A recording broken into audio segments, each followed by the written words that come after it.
Good morning higala mga igsuon. So na ako sa among garden karon nagkuan ko harvest, nagbungkal, nagspray og mga pesticide. Nya naghaling. Nakabantay ka karong mga panahon na bugnaw o kusog kay hangin, di ba? So pangutana karon nganong mulihok man ang mga dahon nga kahoy tungod kay naay hangin. Di makita ang hangin no. Kung ano mo to man kanganay hangin tungod kay na epekto sa hangin nga mulihok ang mga dahon o mga kahoy. So nga ang pangutana unsay timailhan nga ang sa katawo na ay relasyon gid sa Ginoo na Kristo kinabuhi.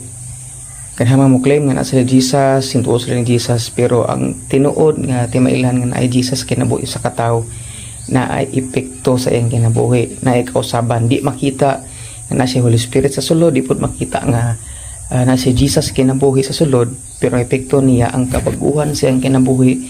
Sa una kusog siyang mamalikas karon dili na.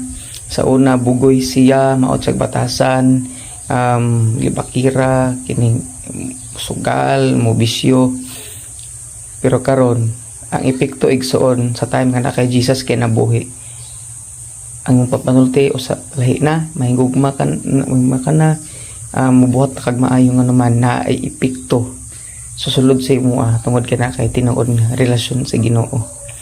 Ang nagson hinaot nga dili lang ta mosulti nga nata relasyon sa Ginoo, pati pakita kay mo resulta man jud na kung nakatinuod nga relasyon sa Ginoo. Mo simba na ka, mapasalamat ka sa Ginoo, di na ka sige reklamo, di na ka sige lipak, anang mayo ka binuhatan tubangan sa Dios.